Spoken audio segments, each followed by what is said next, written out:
죽음 각오한 우먼 파이터. 죽음을 각오한 여성 싸움꾼이라는 제목입니다. 자, 부제목 한번 읽겠습니다.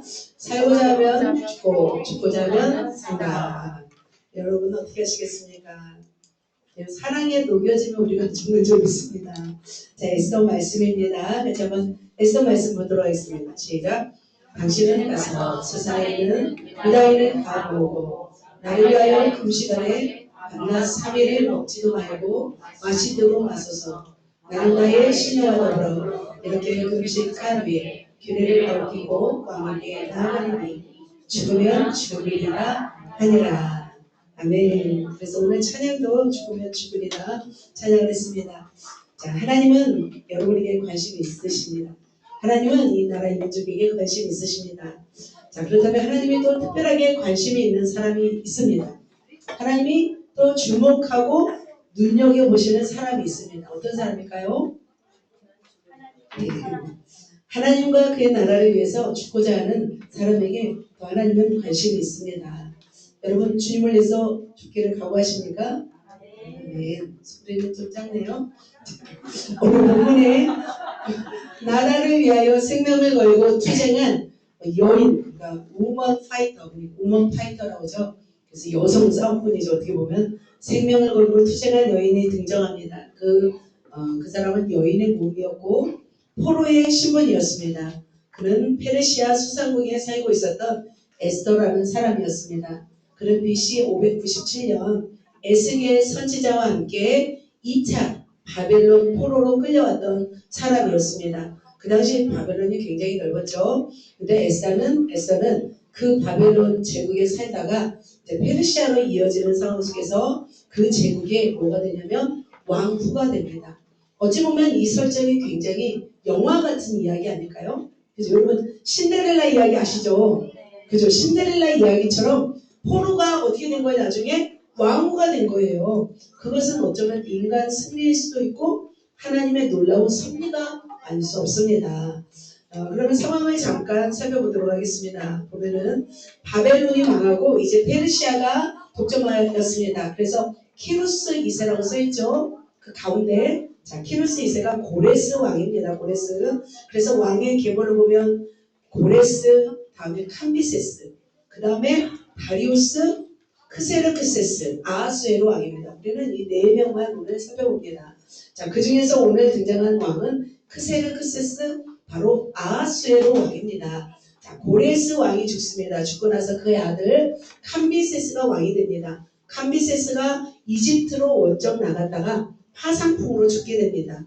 그러자 그 본국에서는 페르시아 그 본국에서는 가우마타라는 사람이 가짜 왕이 등장합니다. 그래서 이때 다리우스, 바로 고레스의 딸과 결혼한 다리우스가 바로 본국으로 쳐들어가서 바로 그 가마우타를 죽이고 왕이 됩니다. 이 다리우스는 굉장히 강력한 왕이었습니다. 그래서 다리우스 시대 때 바로 그 예루살렘에 성전을 건축하도록 도왔던 왕이 바로 다리우스 1세였습니다. 다리우스의 아들이 바로 오늘 등장한 이름 뭐예요? 크세르크세스, 성경으로는 아하스에로 왕이었습니다. 자, 그런데 다리우스는 어떤 일을 했냐면 바로 이것이 잘 보이지 않죠? 자, 왼쪽에 다리우스 1세가 무슨 전쟁을 치러요? 마라톤 전투. 여러분 아세요? 마라톤 전투? 그리스와 페르시아가 싸웁니다. 그런데 누가 이겨요? 그리스가 이깁니다. 사실은 그 당시 열세로는 페르시아가 전 지역을 다 장악했기 때문에 열강이었습니다. 그런데 마라톤 전투에서 그리스가 이깁니다. 그래서 그리스의 한 병사가 신나게 달립니다. 몇 킬로를요? 42.195km를 달려갑니다. 그래서 승전보를 알립니다. 그리고 나서 죽습니다. 그래서 마라톤 뭐예요? 경기가 시작되었던 것입니다. 자, 그의 아들 바로 크세르크세스가 바로 그의 아들 바로 다리우스의 원수를 갚기 위해서 전쟁을 합니다. 뭐죠? 읽어보세요. 테르모필레 전투에서 지고 맙니다. 그래서 지고 다시 이제 본국으로 돌아와서 어떤 일을 하냐면 바로 이제는 전 병력을 모읍니다. 전 병력을 모아서 어디로 무슨 전투를 하기 위해서 살라미스 해전을 치르기 위해서 바로 그 아하수의 왕이 어떤 일을 하냐면 바로 잔치를 베풉니다. 많은 사람들을 초대하여서 잔치를 베풀고 그들을 격려하고 위로하여서 바로 살라미스 해전을 바로 하려고 지금 독려하는 과정이었습니다. 바로 이때 등장하는 사람이 누구였냐면 바로 누구예요? 에스더 왕후였습니다. 이 땅에 살아간 모든 여인들 중에서 가장 아름다운 여인이 에스더 왕비라고 합니다. 그런데 이 에스더 왕후가 에스더가 포로였잖아요. 포로가 왕후가 됐다는 것은 저절로 이루어진 설정이 아니었습니다. 하나님의 특별한 간섭이 있었습니다. 그래서 아하수에로는 그리스와의 전쟁을 하기 전에 잔치를 베풉니다. 왜냐하면 군사들을 격려하기 위함이었죠. 그래서 BC 583년 왕은 술에 취해서 바로 잔치를 하다가 자신의 왕후를 이제 부릅니다. 그때 왕후는 에스더가 아니었습니다. 와스디라는 여인이었습니다. 그런데 왕후 와스디는 술 취한 왕의 명령을 거역해버리고 맙니다. 그리고 나서 어떻게 되냐면 폐위되었습니다. 그러자 왕후가 없어졌잖아요. 그래서 왕후의 후보를 맞이하기 위해서 수산성에 바로 왕의 명령이 내려집니다. 수많은 아리따운 처녀들을 수상궁으로 불려와서 그 중에서 왕이 마음에 든 사람을 왕으로 선택한다라는 것이었습니다. 그래서 이때 에스더도 뽑혀서 어디 왔어요? 왕궁에 왔습니다. 왕궁에 들어와서 보호를 받으면서 화장품과 또 몸 단장을 했습니다. 그 중에서 이제 7명을 뽑아서 이제 음식을 7명을 뽑아서 바로 에스더를 돌보게 하였던 것입니다. 그렇게 왕으로 뽑힌 자들은 얼만큼의 시간이 이제 주어지냐면 1년 동안 시간이 주어집니다. 그래서 뭐 화장도 하고 또 몸도 뭐 가꾸고 또 외모도 가꾸고 뭐 다양한 모든 것을 가꾸죠. 그 다음에 왕 앞으로 나아가게 합니다. 왕 앞으로 나아갔을 때 바로 아하수에로가 선택을 하는 것입니다. 근데 이제 왕후가 되지 않으면 이제 아웃되는 거죠. 자, 에스더가 왕 앞에 나아갔습니다. 그런데 왕은 어떻게 해요? 에스더에게 첫눈에 반해버렸습니다. 그래서 왕관을 씌워주고 와시들이 대신에 왕후를 삼게 되었습니다. 굉장히 좋았겠죠? 그죠? 에스더는 굉장히 좋았겠죠. 자, 에스더는 이렇게 보잘것없는 포로 신분으로 끌려왔지만 하나님의 특별한 섭리로 인해서 왕후가 되었습니다. 에스더서를 보면은 하나님의 이름이 별로 등장하지 않습니다. 하지만 전체적으로 하나님이 역사하지 않으세요? 역사하세요. 우리의 삶 가운데도 때로는 하나님이 강력하게 역사하지 않는 것처럼 느껴지지만 하나님은 계세요, 안 계세요? 하나님은 분명히 계신다는 거죠. 바로 이렇게 하나님의 특별한 섭리 가운데 바로 왕후의 자리에 앉히게 되었습니다. 하나님이 일하시지 않을 것 같지만 하나님은 인류 역사를 주관하고 계십니다. 하나님은 이렇게 특별한 섭리로 에스더를 뽑았습니다. 그런데 왕으로 이렇게 앉히게 되었을 때 위기가 닥쳐왔습니다. 그때 이 에스더는 이 민족적인 위기 앞에서 기치를 발휘하고 목숨을 걸고 투쟁합니다. 민족 말살의 위기 가운데 에스더 한 사람을 통해서 민족이 다시 살아나는 놀라운 기적이 일어납니다. 그래서 하나님은 지금도 마찬가지죠. 민족의 위기 앞에서 생명을 걸고 막아설 그 한 사람을 통해서 하나님의 역사를 이루어 가신다는 거죠. 그런데 이 목숨을 각오한 우먼파이터 에스더처럼 우리도 마찬가지로 하나님 앞에 쓰임받게 될 줄 믿습니다. 그러나 우리의 싸워야 할 대상이 있습니다. 그냥 저절로 되어지는 것이 아니라 에스더는 이 가녀린 몸의 이 에스더는 그냥 저절로 왕비가 되었다고 해서 그 민족 말살 정치에서 승리케 한 것이 아니었습니다. 그는 싸웠습니다. 누구랑 싸웠을까요? 나라의 위협 앞에서 대적하는 존재와 싸워야 했습니다. 그렇다면 오늘 말씀을 통해서 그렇다면 우리도 위기의 상황 가운데 승리하기 위해서 우리가 싸워야 할 대상이 누구인지 또 살펴보고 어떻게 싸워야 되는지 우리가 말씀을 통해 깨닫고 적용하시는 저와 여러분 되시기를 예수님의 이름으로 축복합니다. 아멘. 성경에서 싸웁시다 하니까 좀 은혜가 안 되나요? 네? 싸워야 될 줄 믿습니다. 네. 자, 무엇과 싸워야 할 것인가? 첫 번째. 시작. 불순종과 싸워라. 불순종의 씨앗을 제거하라. 자, 반드시 공동체, 개인 내에 있어서 첫 번째 싸워야 할 것은 불순종입니다. 그렇지 않으면 불순종을 가만히 놔두게 되면 열매를 맺게 됩니다. 어떤 열매를 맺게 돼요? 불순종이 열매를 맺습니다. 불순종은 무엇을 낳게 하냐면 악연을 낳게 되더라고요. 자, 영화를 보면 꼭 악당이 등장하죠. 그죠? 악당이 등장하면 재미있어요? 재미없어요? 재밌어요. 스릴 넘치고 또 이야기가 막 굉장히 끝까지 보이고 숨 마시고 보게 되잖아요. 성경에도 악당들이 있었습니다. 모세 시대 때 누구였어요? 바로 왕이었습니다. 그죠? 남자아이를 나일강에 다 던졌습니다. 자, 다윗 시대는 악당이 누구였어요? 골리앗이었습니다. 네, 사울왕도 악당이었지만 골리앗이 악당이었습니다. 자, 예수님 시대에 누가 악당이었어요? 예수님 시대에 헤롯 왕이 악당이었습니다. 그래서 2살 아래 막 베들레헴에서 태어난 아이들을 다 죽게 하였습니다. 자, 에스더는 언제적 이야기냐면 포로기한 바로 1차와 2차 사이에 일어난 사건이에요. 그래서 1차는 에스라 아시죠? 에스라, 느헤미야, 에스더에서 에스라와 함께 1차 포로기한이 일어납니다. 그리고 느헤미야와 함께 2차 포로기한이 일어나는데 그 사이에 존재했던 사람이 바로 에스더였습니다. 그때 바로 에스더 시대에 바로 악당이 등장합니다. 그 이름은 무엇일까요? 하만이라는 사람이었습니다. 그는 어느 나라 사람이었냐면 바로 이 나라 사람이었습니다. 자, 한번 골라보세요. 몇 번일까요? 1번, 2번, 3번. 자, 1번 아말렉, 5번에도 몇 번일까요? 아말렉. 어떻게 정확하게 맞히십니다. 자, 아말렉이었습니다. 자, 아말렉 족속은 어떤 사람이었을까요? 이 아말렉 족속인 하만이 이제는 에스더와 유다 민족을 완전히 무너뜨리기 위해서 악당의 역할을 감당하는 것을 볼 수 있습니다. 자, 고대 이스라엘 백성이 홍해를 건너 광야로 들어가는 사건이 있었습니다. 그때 뒤에 처지고 연약한 사람들이 있었는데 그들을 공격한 민족이 바로 누구였어요? 아말렉 족속이었습니다. 그래서 아말렉 족속을 위해서 이제 쳐들어와서 싸운 것을 볼 수 있습니다.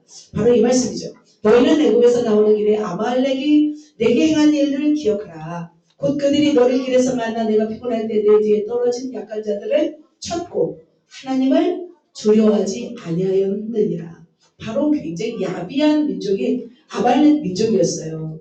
그래서 하나님의 백성, 하나님의 일을 하는데 바로 연약한 자들을 뒤에서 치고 약한 자들을 괴롭혔던 자들이 바로 아말렉 족속이었습니다. 그래서 하나님은 이들에 대해서 어떻게 하라고 했냐면 바로 이렇게 말씀하고 있습니다. 어떻게 하라고 했냐면 바로 이 말씀이죠. 바로 아말렉이 쳐들어왔을 때 싸우라고 했습니다. 그래서 여호수아가 모세의 말도 행하여 아말렉과 싸우고 여호수아는 아말렉과 싸웠습니다. 하지만 모세와 아론은 어떻게 싸웠어요? 산 꼭대기에 올라서 기도로 싸웠습니다. 그렇게 해서 이제 겨우 싸움을 이기고 나아갔죠. 근데 이제 모세가 이제 광야에서 이렇게 싸우고 나서 드디어 이제 가나안 땅에 들어가기 전에 요단 동편에 있을 때 마지막 설교를 합니다. 바로 그 설교가 뭐냐면 신명기입니다. 신명기에서 고별 설교를 하였습니다. 그러면서 백성들에게 그들을 멸망시키라. 반드시 아말렉을 멸망시키라. 고별 설교를 하였습니다. 그리고 난 뒤에 450년이 지났습니다. 이제 신명기에서 이렇게 이제 멸망하라 합니다. 그럼 450년이 지나서 기회가 한 번 더 주어집니다. 이제는 하나님이 사무엘을 통해서 명령을 하십니다. 사울 왕을 선택했잖아요. 그 사울 왕에게 아말렉과의 전쟁을 통해서 그들을 완전 제거하라 했습니다. 그런데 사울 왕은 어떻게 했어요? 사울 왕은 불순종하였습니다. 사울과 백성의 아각과 그의 양과 소의 가장 좋은 것들은 기름진 것과 어린 양과 모든 좋은 것을 남기고 진멸하기를 즐겨하지 아니하고 가치없고 하찮은 것은 진멸하니라. 하나님은 분명히 완전히 진멸하라고 말씀하였습니다. 한 번 더 기회를 주셨습니다. 그럼에도 불구하고 그들은 제거하지 않았습니다. 좋은 동물은 살려주고 약하거나 쓸모없는 것들은 죽였습니다. 그래서 하나님은 사울 왕을 왕으로 세운 것을 후회했습니다. 그러니까 하나님이 너무나 이 아말렉을 제거하고 싶었던 거예요. 그래서 그때 사울 왕을 통해서 이 아말렉을 완전히 끝내기를 원했습니다. 그런데 아말렉은 어떻게 해요? 완전히 즐겨하지 않고 죽이지 않았다는 거예요. 그래서 이 아말렉 족속이 살아남아서 지금 누가 등장한 거예요? 누구를 낳은 거예요? 하만이라는 존재를 낳았던 거였습니다. 자, 하만이라는 존재가 이제 계속 이어져서 이제 유다 민족을 죽음으로 바로 몰려가지고 등장하였습니다. 자, 아하수에로 왕은 하만을 어떤 사람으로 만들었냐면 지위를 가장 높여 세웠습니다. 그래서 모든 대신들 위에 바로 아각 사람 함므다다의 아들 하만을 두었습니다. 그래서 모든 사람들은 하만에게 꿇어 절하게 되었고, 그래서 하만보다 더 높은 사람이 없었습니다. 하지만 이 중에 모르드게라는 사람이 있었습니다. 바로 누구요? 에스더의 삼촌이었죠. 그래서 모르드게는 홀치도 않고 절하지도 않았습니다.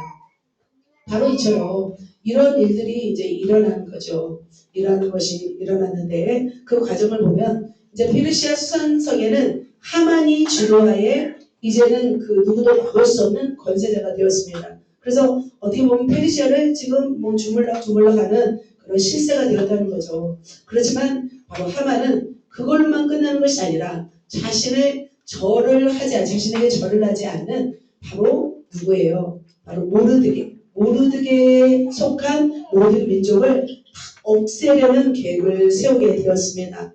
그래서 제비를 뽑습니다. 제비를 뽑았는데 바로 어떤 날에 이 모든 유다 민족을 도륙할 것인가. 하만은 제비를 뽑았습니다. 근데 어떤 날에 뽑혔냐면 아달월이라고 보이시나요? 12월. 12월에 이 민족을 다 제거할 것을 이제 제비를 뽑았습니다. 지금은 어떤 날이었냐면 지금은 무교절이 있었던 니산월 1월이었습니다. 그럼 몇 달이 남은 거예요? 바로 11월이 남았던 11개월 후에면 완전 유다 민족을 다 이제 없애버리려는 계획을 세웠습니다. 자, 하만은 왕에게 찾아갑니다. 유대인을 완전히 없애야겠다고 설득하였습니다. 그런데 왕은 어떻게 해요? 에스더가 아직 유대인인 걸 몰랐죠. 그래서 왕은 그 모든 계획을 실행하도록 하만에게 임장 반지와 함께 허락합니다. 바로 뭘까요? 하만은 바로 이스라엘의 불순종이 낳은 결과입니다. 나쁜 열매였던 거죠. 자, 그렇다면 그 당시 실제로 역사적으로는 어떤 일이 있었냐면 페르시아는 그 당시 좀 파국으로 치닫는 아하수에로 왕이 13년째 대를 해였습니다. 그래서 아하수에로 왕이 다스리던 이 세계는 변화가 있었습니다. 중국에는 공자가 있었대요. 그 당시 아테네는 소크라테스가 있었대요. 수학자 피타고라스, 바로 이런 사람들이 다스리고 있었을 때 바로 이 시기였습니다. 그리고 고대 올림픽이 시작된 지도 200년이 넘은 시간이었습니다. 자, 아하수에로 왕은 살라미스 해전을 패배로, 제가 지나갔습니다. 살라미스 해전의 패배를 끝으로 해서 돌아와서 어떻게 살고 있었냐면 향락으로 살고 있었습니다. 아하수에로 왕이. 그래서 이제 에스더는 왕비가 되었어도 남편이 어떻게 전쟁에서 지고 와서 향락으로 살고 있었기 때문에 어떻게 뭐 힘이 없었던 거죠. 왕은 어떻게 되면 국력을 강화시키기 위해서 세금을 걷었어요.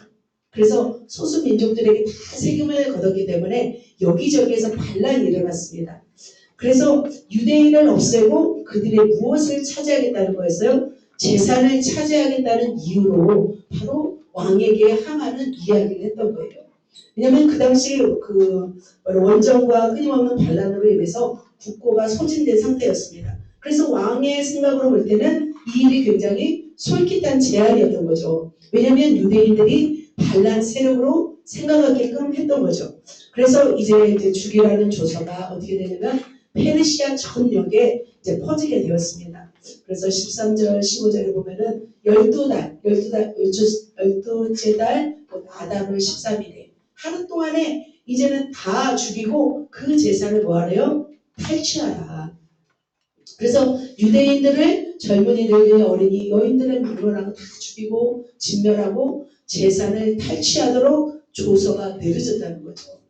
그래서 이 조서가 이제 발표되자 어떤 마음이었어요? 그래서 이제 마지막 절에 보면은 모든 수산성은 어지럽더라 이렇게 말씀에 나와 있죠. 자, 왕의 명령이 내려지자 이 수산성에는 다 선포되었습니다. 그래서 어지러움과 혼란에 빠지게 되었습니다. 자, 모세의 명령대로 아말렉을 다 제거했더라면 어떻게 됐을까요? 하만은 존재하지 않았습니다. 두 번째, 사울왕을 통해서 아말렉을 제거했다면 어떻게 됐을까요? 이러한 고통을 주는 존재가 없었다는 거죠. 그래서 이것은 어찌 보면은 유다 민족의 혼란을 주고 있지만 이것이 불순종의 시가 아닐까라는 생각이 들었습니다. 이 나라의 민족도 마찬가지고 저와 여러분도 마찬가지죠. 현대를 살아가는 우리도 에스더서에 나오는 이 하만이 언제든지 우리 안에 있고 또 우리를 대적한다는 것을 우리가 기억해야 될 줄 믿습니다. 사랑하는 성도 여러분, 현재를 살고 있는 지금 현재 유대인들, 이스라엘 사람들은 하만을 기억하고 있대요. 그래서 그들은 이런 축제를 한대요. 매년 불임절 행사마다 에스더서를 읽는데요. 그래서 하만이라는 이름이 나오면 막 야유를 보낸대요. 야유를 부른대요. 그들은 뭘 기억하냐면 이 뼈아픈 역사를 통해서 유대인들을 괴롭혔던, 유대인들을 죽이려고 했던 하만을 잊지 않고 살아간다고 합니다. 그래서 그들은 뭐 히틀러를 하만이라고도 생각합니다. 그래서 세계에 흩어져 살고 있는 디아스포라, 유대인들, 이스라엘 백성들은 언제나 또 하만 같은 존재가 또 생긴다는 것을 생길지 모른다는 생각에 살고 있다고 합니다. 그래서 하나님을 의지하면서 이 날을 기념하면서 이렇게 축제를 하고 있다는 것이죠. 그렇다면 왜 그들은 왜 하만이 생겨났을까? 삶 속에 존재하는가를 생각지 않았다는 거죠. 그죠? 그러나 바로 하만이 생겨난 것은 우리가 성경을 통해 알듯이 무엇 때문인 거예요? 불순종이라는 거죠. 하나님의 명령한 것을 지키지 않으면 그 당시는 뭐 넘어갈지 모르지만 반드시 후대 때 뭐가 생겨요? 그에 대한 대가가 생긴다는 거죠. 그렇다면 우리는 어떻게 해야 될까요? 우리도 우리의 대적 하만이 등장하기 전에 우리가 하지 못했던 불순종의 씨를 어떻게 해야 될까요? 제거해야 될 줄 믿습니다. 그래서 불순종의 씨를 제거한 후에 또 삶 속에서 또 우리가 하만을 키우고 있을 수도 있습니다. 그죠? 하만을 지금 자라나고 있을 수도 있습니다. 우리는 그래서 살펴야 될 줄 믿습니다. 여러분을 지금 괴롭히려고 준비되고 있는 하만이 무엇인지 아십니까? 없을 수도 있어요. 꼭 있는 것은 아닙니다. 그래서 우리가 이런 하만이 우리의 대적에 대해서 우리를 괴롭히지 못하도록 막기 위해서 우리가 해야 될 것은 무엇일까요? 하나님이 바로 여러분에게 정리하라 한 것이 있다면 어떻게 될까요? 정리해야 되는 것입니다. 그렇지 않으면 그들이 원부가 되어서 나를 고통스럽게 하는 존재로 커져나간다는 거죠. 하나님이 지금 포기해라. 여러분 포기해야 할 것이 무엇입니까? 근데 포기하지 못하면 그들이 돌아와서 다시 나를 해롭게 하는 존재가 된다는 거죠. 그래서 당장 지금 내 눈앞에는 내 마음으로는 힘들어도 사실은 그것이 너무 고통스러울지라도 그것을 제거해야 된다고 우리는 제거해야 될 줄 믿습니다. 그렇지 않으면 누가 커져나와요. 하만이라는 존재가 커져나와서 결국은 나를 뒤통수를 칠 수 있다는 거죠. 그래서 내가 지금 당장 해야 할 작은 순종을 하지 않으면 그 순종하지 않음으로 인해서 엄청난 일들이 우리 삶 가운데 만들어질 수 있다는 거죠. 그래서 뭐 우리는 어떻게 될까요? 우리의 작은 삶 속에서 작은 것부터 하나님께 순종하는 삶을 우리가 살아가야 될 줄 믿습니다. 불순종은 결국 하만을 낳게 됩니다. 하만을 통해서 엄청난 고통들이 생겨나 버립니다. 그래서 하나님이 진멸하라고 하실 때 진멸했더라면, 하나님이 포기하라고 했을 때 포기했더라면, 하나님이 버리라고 했을 때 버리라고 했더라면 어떻게 됐을까요? 하만은 생기지 않았을 수도 있습니다. 그러나 우리가 아까워하거나 머뭇거리거나 그래서 그 하나님의 순종을 온전히 나아가지 못할 때 우리에게는 고통이 찾아온다는 것입니다. 그렇다면 여러분 안에 결국은 우리 안에 불순종의 씨앗이 있기 때문에 불순종을 하거든요. 여러분의 불순종의 씨앗은 무엇인지, 여러분이 특별하게 모든 일을 하도 내가 하기 싫은 일들이 있을 것입니다. 그렇다면 이 불순종의 씨앗을 계속 자라나게 하는 것은 무엇일까 한번 생각을 해봤습니다. 여러분 안에 불순종하고 싶어하는 왜 우리가 불순종하게 될까를 생각했을 때 저는 이것이라고 생각이 들었습니다. 어떤 것이냐면 그러잖아요. 물에 술 탄 듯, 술에 물 탄 듯. 그러니까 우리의 어리숙한 신앙인 거죠. 그러니까 분명하지 못한 신앙이 결국 뭘 낳는 거예요? 불순종을 낳는 거예요. 그래서 그 아담도 그러잖아요. 먹음직도 하고 부함직도 한 그 선악과를 먹음으로 인해서 불순종됐잖아요. 마찬가지로 우리도 그냥 대충 넘어가려는 우리의 습성 가운데 뭐가 나온 거예요? 불순. 이 정도는 괜찮겠지 않은. 그런 것 때문에 우리는 불순종을 맺게 되는 것을 볼 수 있습니다. 그렇다면 여러분이 불순종하기 않기 위해서는 뭘 해야 될까요? 저는 그렇게 생각합니다. 이것이 옳다면 힘들어도 하는 거예요. 이것이 바르다면 힘들어도 하는 거예요. 이것이 주님이 볼 때 기쁘겠다. 그러면 하는 거예요. 그런데 이것은 주님이 별로 안 기뻐하시고 그러면 우리는 안 해도 됩니다. 그래서 두 가지를 나누는데 이것이 진리냐 이것이 비진리냐를 기준으로 봤을 때 내가 힘드냐 내가 힘 안 드냐 이걸로 따지면 안 돼요. 이것이 옳으냐 이것이 바르냐 이것이 주님이 기뻐하겠냐 하면 하는 거예요. 하지만 이제 내가 그거 너무 힘들 것 같은데 그러면 안 된다는 거죠. 거기서부터 잘못됐다는 거죠. 그래서 우리의 기준을 어디에 두어야 될까요? 하나님의 기준이 하나님의 진리의 기준을 두고 우리가 살아갈 때 우리는 순종을 할 줄 믿습니다. 불순종의 씨가 제거될 줄 믿습니다. 자, 아멘. 자, 두 번째로 자 무엇과 싸워야 할까요? 읽겠습니다. 내면의 적과 싸워라. 자, 내면의 적이 무엇일까요? 한계의 상황입니다. 자, 우리가 위기를 극복하기 위해서 싸워야 할 적이 바로 내면의 적입니다. 우리 내부에 있는 적이 있습니다. 우리가 싸우기도 전에 주저앉는 내면의 약함, 때론 두려움입니다. 뭔가를 하기도 전에 낙심하고 좌절해버리는 것이 바로 우리의 연약함입니다. 바로 이제 하만은 왕의 마음을 빼앗았습니다. 그래서 자신의 권력을 획득하고 반란을 빙자하여서 유대 민족을 처벌할 것을 요구하였습니다. 그래서 민족 말살, 유대 민족 말살이라는 조서가 발표되었고 유다인들은 다 죽게 되는 상황이었습니다. 자, 이런 상황에서 사람들은 다 베옷을 입고 죄를 지지고 쓰고 통곡하고 애통하였습니다. 금식하고 울며 부르짖고 다 이러고 있는 상황이었습니다. 많은 사람들이 죄에 누워서 이렇게 애통하였습니다. 그런데 누구만 이 사실을 몰랐어요? 왕후 에스더만 알지 못했습니다. 그래서 그 모르드게가 말합니다. 네가 왕후니까 왕에게 말해서 이 상황을 좀 어떻게 바꿔달라 말합니다. 그렇게 말하면 되지 않을까요? 그죠? 바스티가 아니요. 에스더가 왕 앞에 나아가서 그렇게 하면 되지 않을까요? 방법은 굉장히 쉽죠. 그렇게 하면 되잖아요. 하만이 잘못했다고 말하면 되잖아요. 아내이니까. 바로 이런 상황이었습니다. 그러나 에스더의 상황은 그렇게 할 수 있는 상황이 아니었다는 거죠.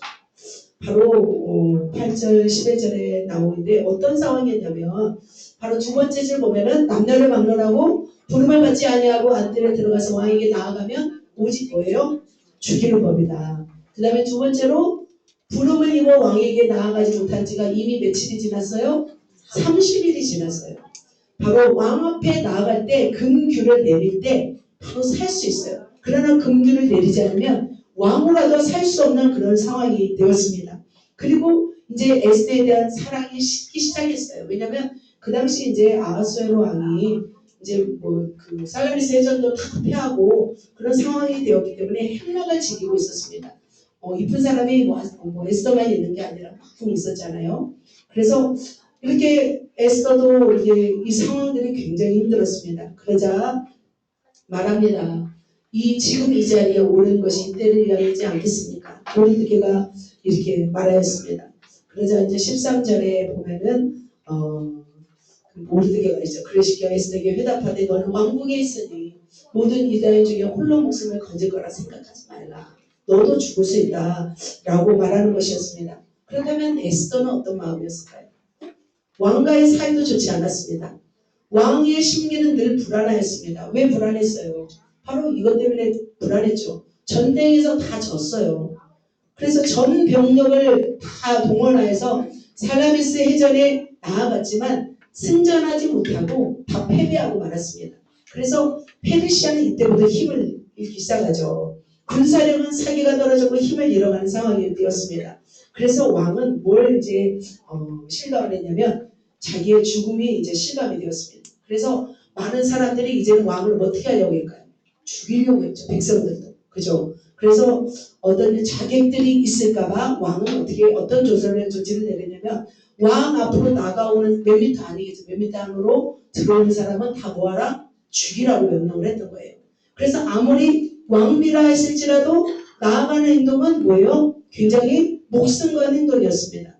그래서 어떻게 보면 에스더 안에도 이 두려움이 있었던 거죠. 상황적으로도 오도 가도 못하는 상황이었습니다. 민족을 살리기 전에 누가 죽을 것 같아요? 내가 죽을 것 같죠.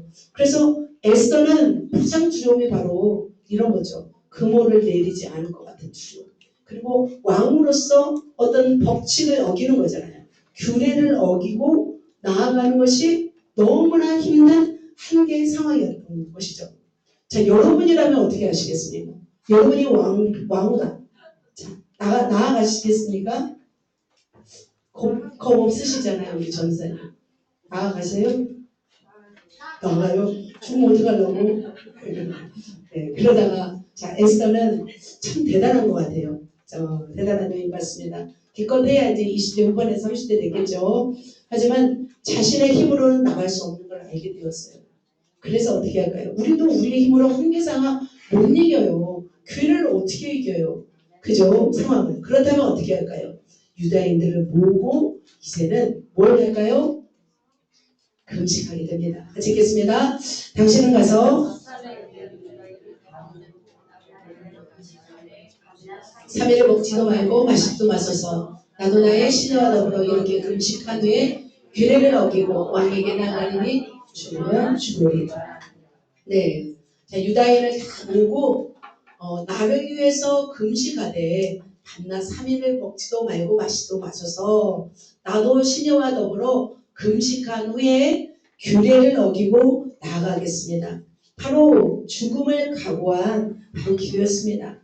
어떻게 보면 죽음을 각오하면서 이 한계의 상황을 도전하는 모습이었습니다. 그래서 실제로 유다인들은 다 금식합니다. 3일 동안 다 금식합니다. 그래서 이제 왕궁의 안뜰로 나아가서 이제 왕의 규칙, 그때는 자객들이 많기 때문에, 그죠? 진시 황제도 막 몇 미터 안에 못 들어겠잖아요. 근데 에스더는 바로 3일을 금식합니다. 그리고 나서 한 발 한 발 3일 후에 나아갑니다.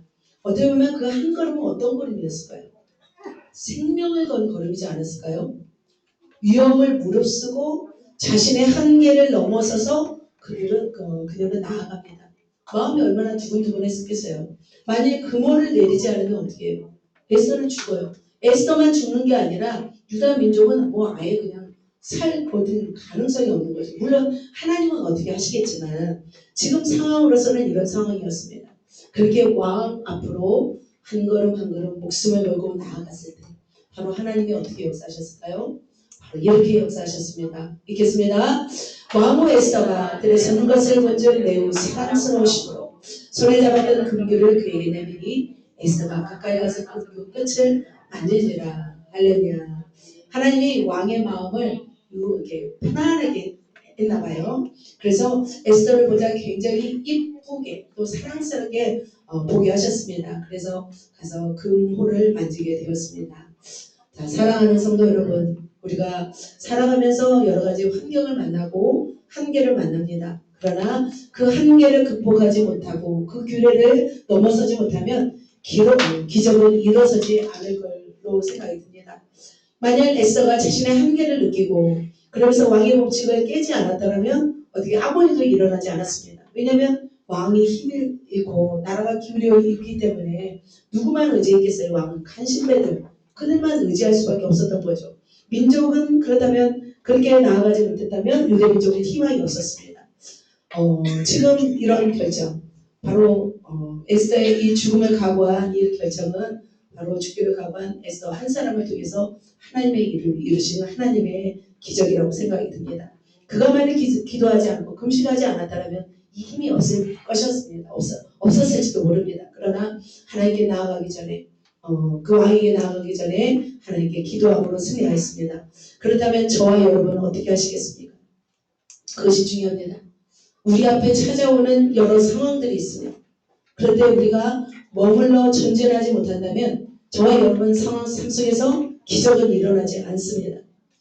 각자의 처해진 이 상황 속에서 우리는 어떻게 해야 될까요? 상식을 깨고 우리는 나아가기 위해서 우리는 결단을 해야 될 줄 믿습니다. 결단하기 전에는 일이 일어나지 않더라고요. 하나님도 그래서 우리에게 먼저 결단하기를 원해요. 그래서 에스더는 어떤 결단을 했어요? 에스더가 가장 두려워했던 게 죽음이었잖아요. 그죠? 금호를 내리지 않으면 죽을 것 같은 이 두려움이 있었습니다. 그 죽을 것 같을 때 어떤 결단을 해요? 내가 그냥 죽으면 죽겠다. 그냥 반대적으로 행동하면 되는 것 같습니다. 죽으면 죽으리다 하면서 결단합니다. 그리고 나서 그것을 할 수 있는 힘이 누구예요? 하나님이시죠. 그래서 자신이 할 수 없는 것을 알기 때문에 기도와 금식으로 나아갑니다. 때로는 우리 힘으로 우리 자신의 한계를 극복할 수 있는 사람은 거의 없는 것 같습니다. 그래서 인간 승리하는 사람, 몇 사람 빼고는 대부분 한계를 극복하기 어렵습니다. 그러나 어떻게 우리의 도움이신 누구를 붙잡으면 돼요? 하나님을 붙잡으면 우리는 승리할 줄 믿습니다. 하나님을 의지하고 목숨 걸고 기도할 때 바로 우리 한계를 극복하고 내 안에 있는 내면의 적을 우리는 이길 수 있을 줄 믿습니다. 그런데 문제가 있습니다.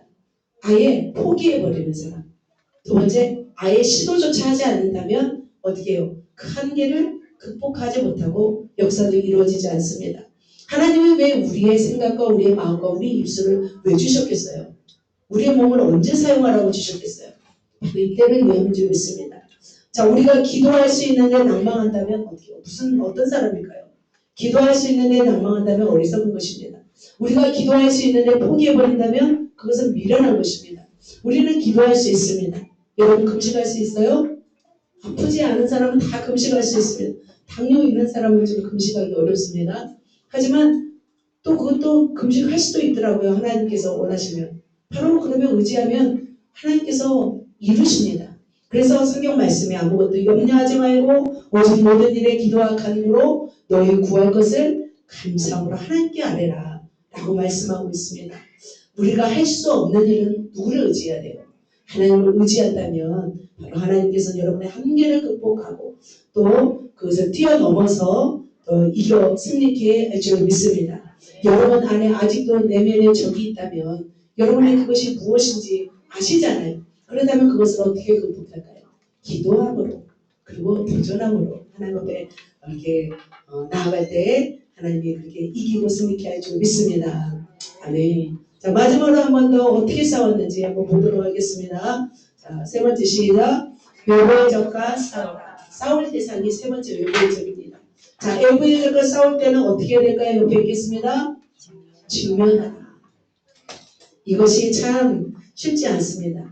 그러나 싸움에서 승리하기 위해서 에스더가 어떻게 직면했는지 오늘 말씀을 통해서 우리가 살펴보도록 하겠습니다. 에스더는 세 가지 기법으로 나아갔습니다. 첫 번째 변화구, 이제 투수, 야구 선수에 있어서 여러 가지가 있겠지만 세 가지 투수법으로 나아갔습니다. 처음에는 변화구로 때리고, 두 번째 돌직구로 때리고, 세 번째 체인지업이라고 좀 이렇게 천천히 던지는 그 기술로 싸웠습니다. 다소 이제 신학에 따라 이제 노선이 갈려집니다. 어떤 노선이 갈려지냐면 하나님의 사람들, 하나님의 교회가 정치를 관여해야 되는가, 정치를 관여하지 말아야 하는가. 그런데 제가 이렇게 보면은 그 방법론에 있어서는 다 다르지만 싸우는 것을 볼 수 있습니다. 그래서 어떤 신학 노선은 인간적인 힘으로 나서지 말고 기도로 싸워야 한다고 하는 노선이 있습니다. 어떤 신학 노선은 겁쟁이처럼 기도만 하지 말고 직접 나서서 싸워야 한다는 노선이 있습니다. 여러분 어떤 노선인지요? 나를 죽이려고 달려오는 자를 방어하기 위해서 몽둥이를 휘두르는 것은 정당할까요? 정당하지 않을까요? 정당합니다. 나의 자녀를 괴롭히는 자들에 향해서 막아서는 것은 부모로서의 책임입니다. 그래서 결국 어떻게 했어요? 하나님은 아말렉을 상대하여서 싸웠을 때 모세와 아론과 훌은 기도로 싸웠습니다. 여호수아는 직접 나가서 싸웠습니다. 그래서 우리는 싸워야 된다는 거죠. 그것이 기도든 그것이 실제로 싸움이든. 그런데 그 싸움을 하기 위해서 바로 여호와의 적과는 뭘 해야 되냐면 직면을 해야 된다고 말하고 있습니다. 그래서 우리는 영적이든 육적이든 외부세력과 싸워야 합니다. 그러나 우리가 싸워야 할 대상은 쉬워요? 쉽지 않아요? 쉽지 않습니다. 자, 보이는 대적, 보이지 않는 대적 둘 다 어렵습니다.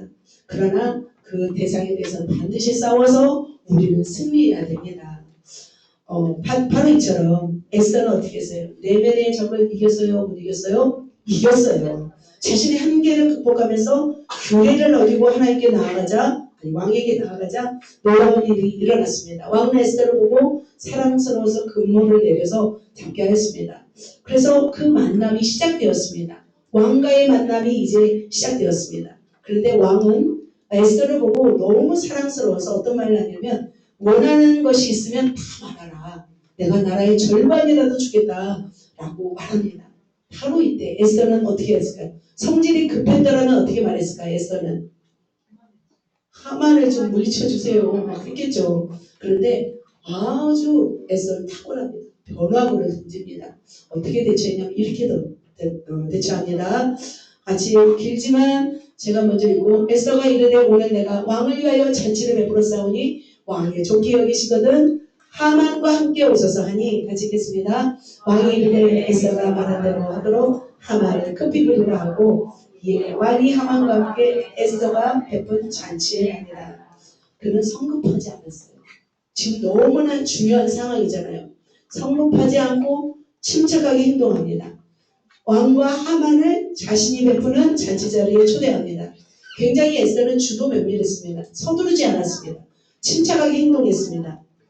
그 말 아시죠? 적을 알고 나를 알면 백전무패.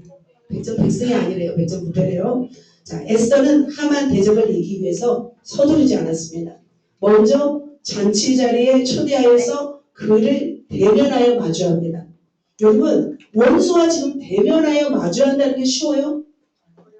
어려워요. 여러분, 원수가 내 앞에 있어요. 그러면 어떤 말을 하시겠습니까? 얼굴이 굳어지지 않을까요? 좀 우그락불그락 할 수도 있고, 좀 표정을 감춰요, 못 감춰요? 못 감춰요. 그 자랑이 아닙니다. 네. 자, 에스더는 화내지 않았습니다. 눈빛 하나 흔들리지 않았습니다. 젊은 여인 에스더에게 이 일이 과연 가능했을까? 여러분 가능하세요? 참 저는 가능하지 않을 것 같습니다. 그런데 분명히 어두운 표정이 나오고 화난 표정이 나왔을 텐데 에스더는 포커페이스 하죠. 왕을 지극히 섬깁니다. 정중하고 친절하게 하만을 대합니다. 그래서 에스더의 전략 가운데 뭐가 있었냐면 하만의 마음에 조금도 경계심을 갖지 않도록 그의 마음을 온전히 풀어주기 위함이었습니다.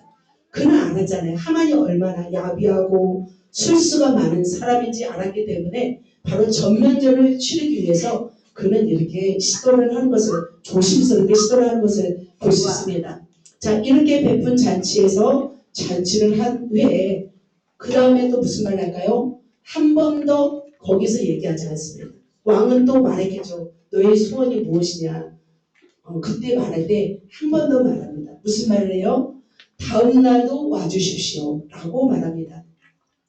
자, 이렇게 말을 하고 하만은 잔치에서 다녀온 후에 어땠을까요?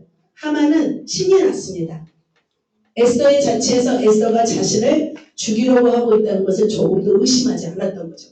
그만큼 에스더는 굉장히 탁월했던 거죠. 싸움에. 오히려 마음이 기고만장해졌습니다. 그래서 모르드게를 죽일 장대 22m짜리를 만듭니다. 그리고 그 다음날이 되어서 에스더가 초대한 그 잔치에 왕과 함께 간 것을 볼 수 있습니다. 자, 7장 1절 시작. 왕이 하만과 함께 또 하고 에스더의 잔치에 가니라. 그래서 하만이 다시 한번 두 번째 잔치에 갑니다. 두 번째 날 이제 잔치에 술을 마시면서 왕은 다시 한번 에스더에게 말합니다. 뭘 말하냐면 너의 소청이 무엇이냐, 너의 소원이 무엇이냐, 나라의 절반이라도 주겠다고 합니다. 그때 에스더는 입을 엽니다. 지금까지 뭐예요? 지금까지 기다리고 기다렸던 거죠. 이때까지 참고 기다리면서 자신에게 자신이 가장 말하고 싶은 소원을 아릅니다. 그런데 이 소원을 말할 때도 이제 훅 들어가지 않습니다. 변화를 주면서 이제 말을 합니다. 절대로 하만을 제거해달라고 하지 않습니다. 어떤 말을 하니? 이 말을 합니다. 나와 내 민족이 팔려서 죽임과 도륙함과 진멸함을 당하게 되었나이다. 만일 우리가 노비로 팔렸더라면 내가 잠잠하였으리다. 그래도 대적이 왕의 손해를 보충하지 못하였으리다 하니 이렇게 말합니다. 내 민족이 팔려서 죽임과 진멸함을 당하게 되었습니다. 노비로만 팔렸더라도 나는 이렇게까지 말하지 않을 것입니다. 바로 왕에게 바로 변화구로 던지는 거죠.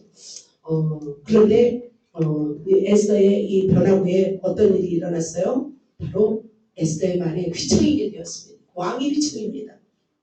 왕이 어떻게 해요? 이런 일을 심중에 품으자 라고 말합니다. 이런 일을 심중에 품으자. 왕이 화가 났죠. 그때 에스더가 바로 돌직구를 이때 던집니다. 자, 에스더의 돌직구 읽겠습니다.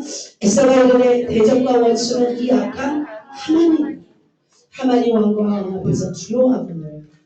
자, 이렇게 에스더는 왕에게 돌직구를 이때 날립니다. 하만을 어떻게 하는 거예요? 꼼짝 못하게 하는 거죠. 우리의 원수는 바로 악한 하만입니다. 그가 만일 실수하거나 기회를 엿보지 못했더라면 하만에게 오히려 공격을 당할 수도 있었어요. 하만이 어떤 사람인데요. 하만이 바로 이렇게 아무런 술수를 쓰지 못하고 KO 당하게 할 수 있는 요책이 바로 에스더의 공격이었습니다. 그래서 이 돌직구를 날리자 하만은 두려움에 사로잡혔습니다. 그래서 왕은 화가 나서 왕들로 나옵니다. 이때 이제 하만이 어떤 방법을 쓸 수가 없었습니다. 그래서 순간 당황하니까 왕후에게 엎드려서 침상에 엎드려서 생명을 구하였습니다. 그러자 왕은 그 모습을 보고 왕후를 범하려고 하는 거다라고 하면서 바로 이제 오해를 하자 신하들이 바로 이제 하만의 얼굴에 쏴버리는 것을 볼 수 있습니다. 모르드게를 매달려고 했던 22m의 장대를 하만이 만들었는데 그 장대에 매다는 것이 어떻습니까? 라고 주위의 신하들에게 말하게 되었습니다. 그래서 하만은 결국 자신이 만들어 놓은 그 모르드게를 달려고 했던 그 장대에 매달려 죽게 되었습니다. 기가 막힌 역전극입니다. 결국 자기께 빠졌습니다. 그러자 이제 장대에 하만을 매달자 분노가 이제 멈췄습니다. 왕의 분노가. 하지만 여기서 끝났어요? 끝나지 않았어요? 싸움은? 끝나지 않았어요. 유다 말살 조서가 온 페르시아 전역에 발표되었기 때문에 반포된 그 조서를 바꿀 수가 없었어요. 그래서 한 번 더 에스더는 또 나아갑니다. 또 돌직구 찍어야 돼요. 이제 또 달라야 돼요. 또 달라야 돼요. 이제는 조금 약하게 던지는 기법으로 나아갑니다. 이게 체인지업 기법인데요. 에스더는 이제는 단호함이 아니었어요. 이제는 연약한 모습으로 왕 앞에 엎드려서 울면서 간청합니다. 그러면서 이렇게 합니다. 관리하게 합니다. 에스더가 발 앞에 엎드려서 악한 꾀를 제거하거늘 울며 구하니 유다인을 헤아려 악한 꾀를 제거하기를 울며 구하니 간절하게 울며 구하고 있습니다. 에스더의 바로 이런 모습이 바로 우먼 파이터의 모습이 아닐까 생각이 듭니다. 그래서 싸움은 세게 하는 것만이 싸움이 아닌 거예요. 싸움은 어떻게 해요? 끝까지 해내는 것이 싸움인 것 같습니다. 그래서 하만을 죽이는 것이 끝이 아니라 민족을 살리는 것이 결국은 싸움의 끝이었잖아요. 그래서 결국 어떻게 됐을까요? 이 조서가 바뀌게 되었습니다. 바뀌게 되어서 이제는 유다인을 치료하는 사람은 오히려 공격해서 그들을 제거하려고 했을 때 놀랍게도 그 수산선에 유다인들을 공격했던 많은 사람들이 죽임을 당하고 오히려 역전패를 당하는 그런 날이 되었습니다. 그래서 지금도 아달월 14일은 바로 6월 유대인의 불임절이 되었습니다. 그래서 가난한 사람에게 선물로 주고 아까 행사하는 거 봤잖아요. 명절의 이름을 불임이라고 하였습니다. 자, 사랑하는 성도 여러분, 이런 오몬 파이터 에스더의 모습을 보면서 무엇을 느끼셨습니까? 에스더는 민족의 운명을 걸고 운명을 위하여 금식하며 죽으면 죽으리라 각오하며 나갔습니다. 마음을 가다듬고 정신을 차리면서 차근차근 싸움을 해 나아갔습니다. 절대로 서두르거나 감정대로 하지 않았습니다. 벼락으로 날리고 돌직구를 날리고 또 최인접의 기법을 날려서 바로 대적 하만과의 전쟁에 승리하였습니다. 그러면서 울면서 자기의 민족을 살려달라고 이렇게 구하는 것을 볼 수 있습니다.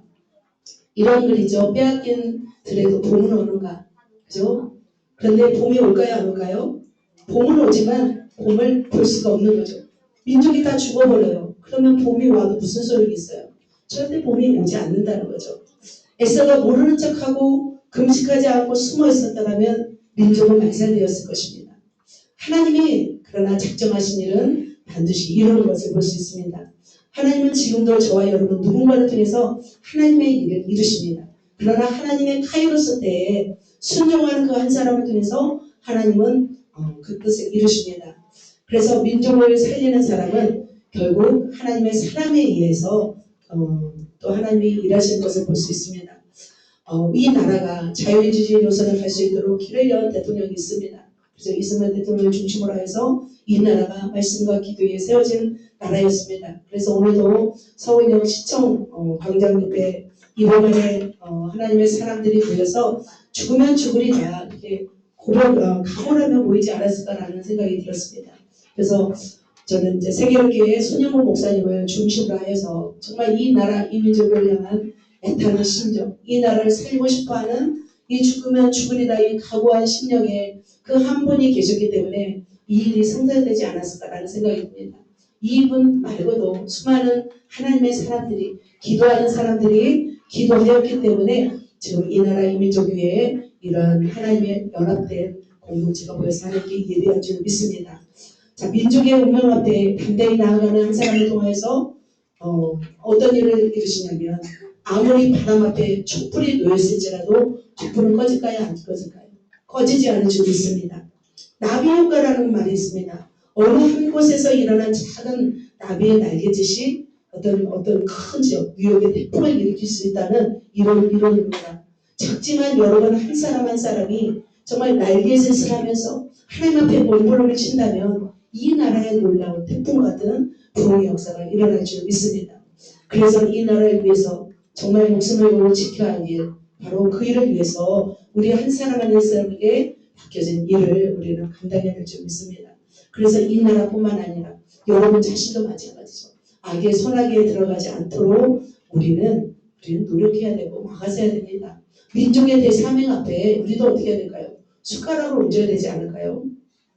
그래서 사랑하는 성도 여러분 모두가 정말 민족을 살리시고 나라를 살리시고 영광을 살리시고 여러분의 개인을 또 가정을 살리시는 귀한 한 사람 되시기를 원합니다. 죽으면 죽으리다 고백하며 나아가는 자를 통해서 그 일을 이루실 줄 믿습니다. 말씀을 정리합니다. 목숨을 각오한 오몬파이터 에스더를 통해서 그가 어떻게 싸웠는지 싸울 대상은 누구였는지 살펴보았습니다. 자, 첫 번째로 불순종과 싸워야 됩니다. 두 번째로 내면의 적과 싸워야 합니다. 세 번째로 외부의 적과 직면해야 될 줄 믿습니다. 그래서 여러분도 에스더처럼 아람 민족을 구하는 사람처럼 이렇게 싸워서 승리하는 저 여러분 되시길 예수님의 이름으로 축복합니다. 아멘. 옆에 사람에게 우리 승리합시다 할까요? 승리합시다. 승리하실까요? 아멘. 기도하겠습니다.